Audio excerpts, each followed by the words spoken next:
Good evening. I'm gonna use a little bit of this.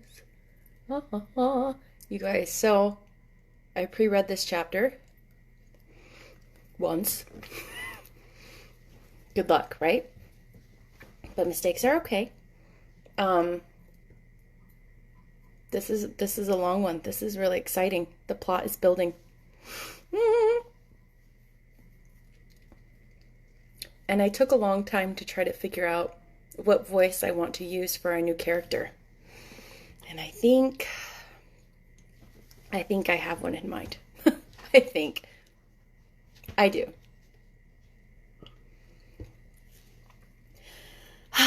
Chapter 13. I am Colin. Mary took the picture back to the house when she went to her supper, and she showed it to Martha. "Aye," said Martha with great pride. "I never knew our Dickon was so clever as that. That there's a picture of a missel thrush on her nest, as large as life and twice as natural." Then Mary knew Dickon had meant the picture to be a message. He had meant that she might be sure he would keep her secret. Her garden was her nest, and she was like the missel thrush. Oh, how she did like that queer, common boy. She hoped he would come back the very next day, and she fell asleep, looking forward to the morning. But you never know what the weather will do in Yorkshire, particularly in the springtime. She was awakened in the night by the sound of rain beating with heavy drops against her window. It was pouring down in torrents, and the wind was wuthering round the corners and in the chimneys of the huge old house. Mary sat up in bed and felt miserable and angry. "The rain is as contrary as I ever was," she said. "It came because it knew I did not want it." She threw herself back on her pillow and buried her face. She did not cry, but she lay and hated the sound of the heavily beating rain. She hated the wind and its wuthering. She could not go to sleep again. The mournful sound kept her awake because she felt mournful herself. If she had felt happy, it would probably have lulled her to sleep.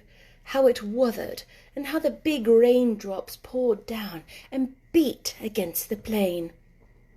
"It sounds just like a person lost on the moor and wandering on, crying," she said.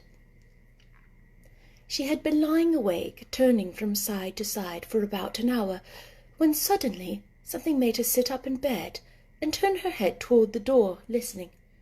She listened, and she listened. "It isn't the wind now," she said in a loud whisper. "That isn't the wind. It is different. It is that crying I heard before." The door of her room was ajar, and the sound came down from the corridor, a far-off, faint sound of fretful crying. She listened for a few minutes, and each minute she became more and more sure. She felt as if she must find out what it was. It seemed even stranger than the secret garden and the buried key. Perhaps the fact that she was in a rebellious mood made her bold.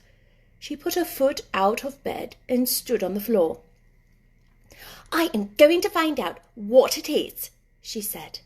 "Everybody is in bed, and I don't care about Mrs. Medlock. I don't care."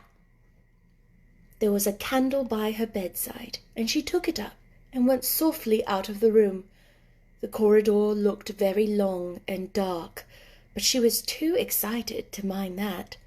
She thought she remembered the corner she must turn to find the short corridor with the door covered with tapestry, the one Mrs. Medlock had come through the day she lost herself. The sound had come up that passage. So she went on with a dim light, almost feeling her way, her heart beating so loud that she fancied she could hear it. The far-off, faint crying went on and led her. Sometimes it stopped for a moment or so, and then began again. Was this the right corner to turn? She stopped and thought. Yes, it was. Down this passage, and then to the left, and then up 2 broad steps, and then to the right again. Yes, There was the tapestry door. She pushed it open very gently and closed it behind her, and she stood in the corridor and could hear the crying quite plainly, though it was not loud. She was on the other side of the wall, at her left, and a few yards farther on there was the door. She could see a glimmer of light coming from beneath it. The someone was crying in that room, and it was quite a young someone. So she walked to the door and pushed it open, and there she was, standing in the room.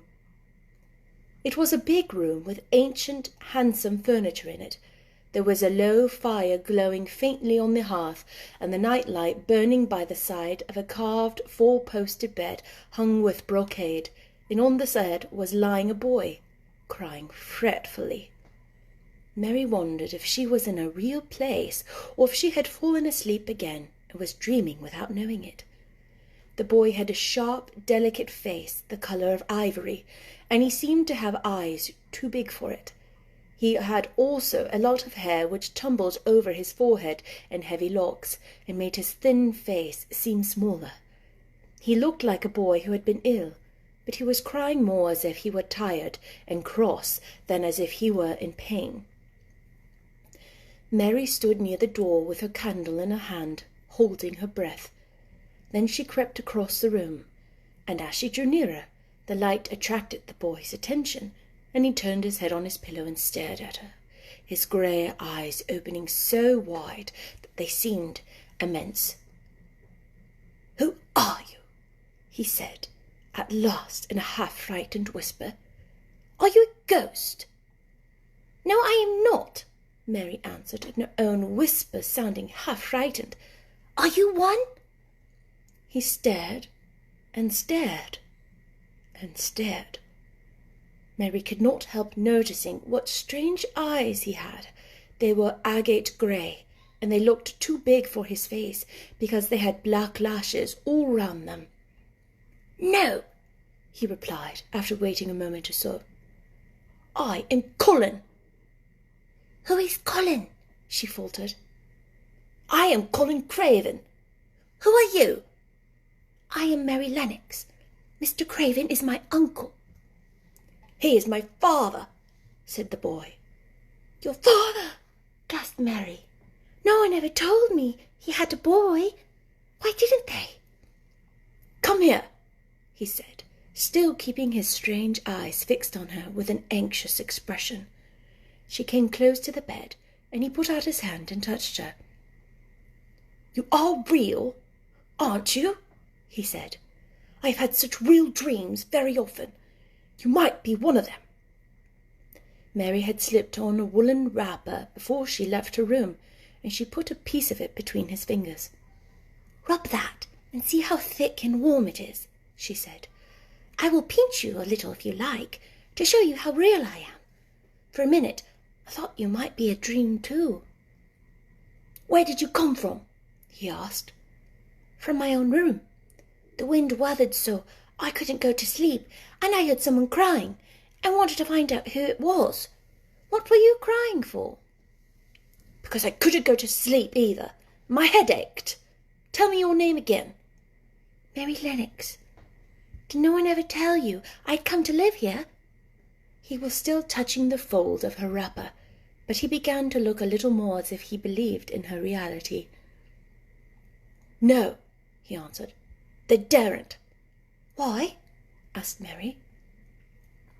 "Because I should have been afraid you would see me. I won't let people see me and talk me over." "Why?" asked Mary again, feeling more mystified every moment. "Because I am like this always. Ill and having to lie down. My father won't let me talk over me either. The servants are not allowed to speak about me. If I live, I may be a hunchback. But I shan't live. My father hates to think I may be like him." "Oh, what a queer house this is," Mary said. "What a queer house. Everything is a kind of secret. Rooms are locked up and gardens are locked up. And you, have you been locked up?" "No. I stay in this room because I don't want to be moved out of it. It tires me too much." "Does your father come and see you?" Mary ventured. "Sometimes. Generally when I'm asleep. He doesn't want to see me." "Why?" Mary could not help asking again.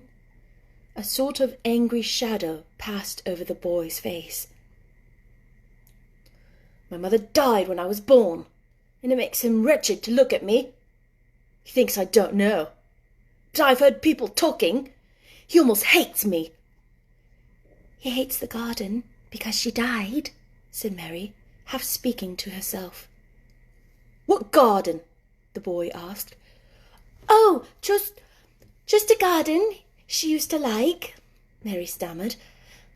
"Have you been here always?" "Nearly always. Sometimes I've been taken to places at the seaside, but I won't stay because people stare at me. I used to wear an iron thing to keep my back straight, but a grand doctor came from London to see me and said it was stupid. He told them to take it off, to keep me out in the fresh air. I hate the fresh air. I don't want to go out." "I didn't when I first came here," said Mary. "Why do you keep looking at me like that?" "Because the dreams I have are so real," he answered rather fretfully. "Sometimes when I open my eyes, I don't believe I'm awake." "We're both awake," said Mary. She glanced round the room with its high ceiling and shadowy corners and dim firelight. "It looks quite like a dream, and it's the middle of the night, and everybody in the house is asleep. Everybody but us.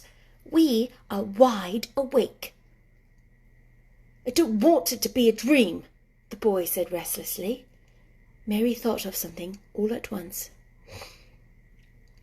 "If you don't like people to see you," she began, "do you want me to go away?" He held the fold of her wrapper and he gave it a little pull. "No," he said.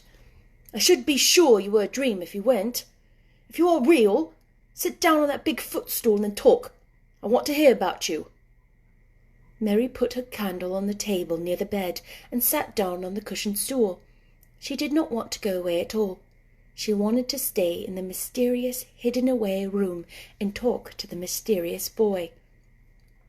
"What do you want me to tell you?" she said. He wanted to know how long she had been at Misselthwaite. He wanted to know which corridor her room was on. He wanted to know what she had been doing, if she disliked the moor as he disliked it, where she had lived before she came to Yorkshire. She answered all these questions and many more, and he lay back on his pillow and listened. He made her tell him a great deal about India and about her voyage across this ocean. She found out that because he had been an invalid, he had not learned things as other children had. One of his nurses had taught him to read when he was quite little, and he was always reading and looking at pictures in splendid books. Though his father rarely saw him when he was awake, he was given all sorts of wonderful things to amuse himself with. He never seemed to have been amused, however. He could have anything he asked for, and was never made to do anything he did not like to do. "Everyone is obliged to do what pleases me," he said, indifferently. "It makes me ill to be angry. No one believes I shall live to grow up." He said it as if he was so accustomed to the idea that it had ceased to matter to him at all. He seemed to like the sound of Mary's voice. As she went on talking, he listened in a drowsy, interested way. Once or twice she wondered if he were not gradually falling into a doze, but at last he asked a question which opened up a new subject. "How old are you?" "I'm 10, answered Mary, forgetting herself for the moment. "And so are you." "How do you know that?" he demanded in a surprised voice. "Because when you were born, the garden door was locked and the key was buried, and it has been locked for 10 years. Colin sat half up, turning toward her, leaning on his elbows. "What garden door was locked? Who did it? Where was the key buried?" He exclaimed it as if he was suddenly very much interested. It was the garden Mr. Craven hates," said Mary nervously. "He locked the door. No one knew where he buried the key." What sort of a garden is it?" Colin persisted eagerly. "No one has been allowed to go into it for 10 years, was Mary's careful answer. But it was too late to be careful. He was too much like herself. He too had nothing to think about, and the idea of a hidden garden attracted him as it had attracted her. He asked question after question. Where was it? Had she never looked for the door? Had she never asked the gardeners? "They won't talk about it," said Mary. "I think they have been told not to answer questions." "I would make them," said Colin. "Could you?" Mary faltered, beginning to feel frightened. If he could make people answer questions, who knew what might happen? "Everyone is obliged to please me. I told you that," he said. "If I were to live, this place would become mine. They all know that. I would make them tell me." Mary had not known that she herself had been spoiled, but she could see quite plainly that this mysterious boy had been. He thought that the whole world belonged to him. How peculiar he was, and how coolly he spoke of not living. "Do you think you won't live?" she asked, partly because she was curious, and partly in hope of making him forget the garden. "I don't suppose I shall," he answered as indifferently as if he had spoken before. "Ever since I remember anything, I have heard people say I shan't. At first they thought I was too little to understand, and now they think I won't hear. But I do. My doctor is my father's cousin. He's quite poor, and if I die, he will have all Misselthwaite when my father is dead. I should think he wouldn't want me to live." "Do you want to live?" inquired Mary. "No," he answered in a cross, tired fashion, "but I don't want to die. When I feel ill, I lie here, and I think about it, until I cry and cry." "I have heard you crying 3 times, Mary said, "but I did not know who it was. Were you crying about that?" She did so want him to forget about the garden. "I dare say," he answered. "Let's just talk about something else. Talk about that garden. Don't you want to see it?" "Yes," answered Mary, in quite a low voice. "I do," he persisted on. "I don't think I ever really wanted to see anything before, but I want to see that garden. I want the key dug up. I want the door unlocked. I would let them take me there in this chair. That would be getting fresh air. I'm going to make them open the door." He had become quite excited, and his strange eyes began to shine like stars, and looked more immense than ever. "They have to please me," he said. "I will make them take me there, and I will let you go too." Mary's hands clutched each other. Everything would be spoiled. Everything. Dickon would never come back. She would never again feel like a missel thrush with a safe hidden nest. "Oh, don't do that!" she cried out. He stared as if he thought she had gone crazy. "Why?" he exclaimed. "You said you wanted to see it." "I do," she answered, almost with a sob in her throat. "But if you make them open the door and take you in like that, it will never be a secret again." He leaned still farther forward. "A secret," he said. "What do you mean? Tell me." Mary's words almost tumbled over one another. You see, she panted.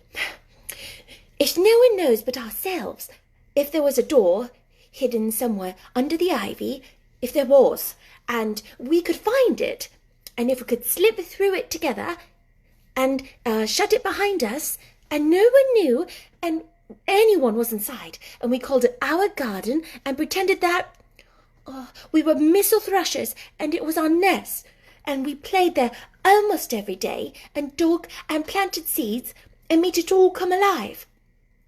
"Is it dead?" he interrupted her. "It soon will be if no one cares for it," she went on. "The bulbs will live, but the roses—" He stopped her again, as excited as she was herself. "What are bulbs?" he put in quickly. There are daffodils and lilies and snowdrops. They are working in the earth now, pushing up pale green points because spring is coming."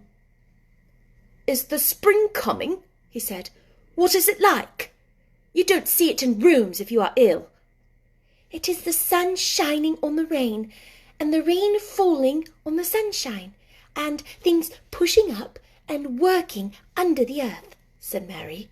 "If the garden was a secret, and we could get into it, we could watch the things grow bigger every day, and see how many roses are alive. Don't you see? Oh, don't you see how much nicer it would be if it was a secret?" He dropped back on his pillow and lay there with an odd expression on his face. "I never had a secret," he said, "except that one about not living to grow up. They don't know that I know that, so it is sort of a secret. But I like this kind better." "If you won't make them take you to the garden," pleaded Mary, "perhaps I feel almost sure I can find out how to get in sometime. And then, if the doctor wants you to go out in your chair, and if you can always do what you want to do, perhaps we might find some boy who would push you, and we could go alone, and it would always be a big secret." "I should like that," he said very slowly, his eyes looking dreamy.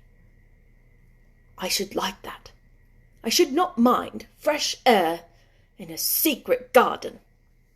Mary began to recover her breath and feel safer because the idea of keeping a secret seemed to please him.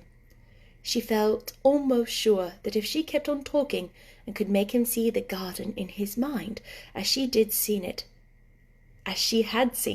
he would like it so much that he could not bear to think that everybody might tramp in to see it when they close. "I'll tell you what I think it would be like if we could go into it," she said. "It has been shut up so long, things have grown into a tangle, perhaps." He lay quite still and listened while she went on talking about the roses, which might have clambered from tree to tree and hung down, about the many birds which might have built their nests there because it was so safe. And then she told him about the robin and Ben Weatherstaff, and there was so much to tell about the robin, and it was so easy and safe to talk about it that she ceased to be afraid.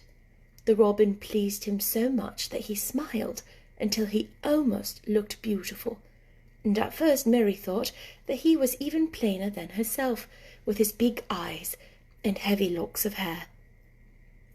"I did not know birds could be like that," he said. "But if you stay in a room, you never see things. What a lot of things you know! I feel as if you had been inside that garden." She did not know what to say, so she did not say anything. He evidently did not expect an answer, and the next moment he gave her a surprise. "I'm going to let you look at something," he said. "Do you see that rose-coloured silk curtain hanging on the wall over the mantelpiece?" Mary had not noticed it before, but she looked up and saw it. It was a curtain of soft silk hanging over what seemed to be some picture. "Yes," she answered. "There's a cord hanging from it," said Colin. "Go and pull it." Mary got up, much mystified, and found the cord.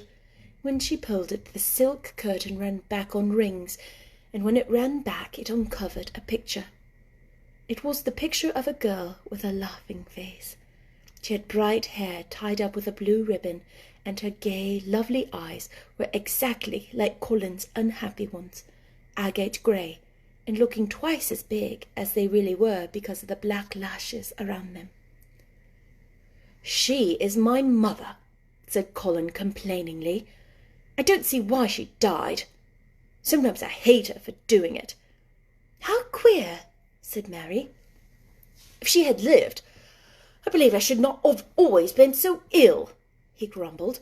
"I dare say I should have lived too, and my father would not have dared to hate me. I dare say I should have had a strong back. Draw the curtain again." Mary did as she was told and returned to her footstool. "She is much prettier than you," she said, "but her eyes are just like yours. At least, they are the same shape and colour. Why is the curtain drawn over her?" He moved uncomfortably. "I made them do it," he said. "Sometimes I don't like to see her looking at me. She smiles too much when I am ill and miserable. Besides, she is mine, and I don't want everyone to see her." There were a few moments of silence, and then Mary spoke. "What would Miss Medlock do if she found out that I had been here?" she inquired. "She would do as I told her to do," he answered. "And I should tell her that I wanted you to come here and talk to me every day, and I am glad you came." "So am I," said Mary. "I will come as often as I can. But," she hesitated, "I shall have to look every day for the garden door." "Yes, you must," said Colin, "and you can tell me about it afterward." He lay thinking a few minutes, as he had done before, and then he spoke again. "I think you shall be a secret too," he said. "I will not tell them until they find out. I can always send the nurse out of the room and say that I want to be by myself. Do you know Martha?" "Yes, I know her very well," said Mary. "She waits on me." He nodded his head toward the outer corridor. "She is the one who is asleep in the other room. The nurse went away yesterday to stay all night with her sister, and she always makes Martha attend to me when she wants to go out. Martha shall tell you when to come here." Then Mary understood Martha's troubled look when she had asked questions about the crying. "Martha knew about you all the time?" she said. "Yes, she often attends to me. The nurse likes to get away from me, and then Martha comes." "I've been here a long time," said Mary. "Shall I go away now? Your eyes look sleepy." "I wish I could go to sleep before you leave me," he said rather shyly. "Shut your eyes," said Mary, drawing her footstool closer, "and I will do what my ayah used to do in India. I will pat your hand and stroke it and sing something quite low."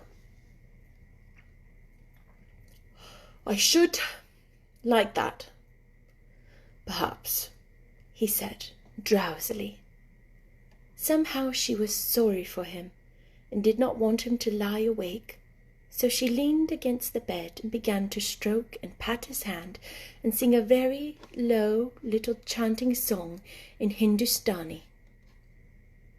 "That is nice," he said more drowsily still, and he went on and she went on, chanting and stroking, but when she looked at him again, his black lashes were lying close against his cheeks, for his eyes were shut and he was fast asleep.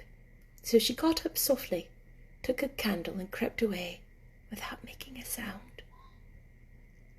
That's the end of chapter 13. What do you think of Colin? What do you think of Colin's voice? Do you recognize it from somewhere? I might have drawn inspiration from somewhere. What's your guess?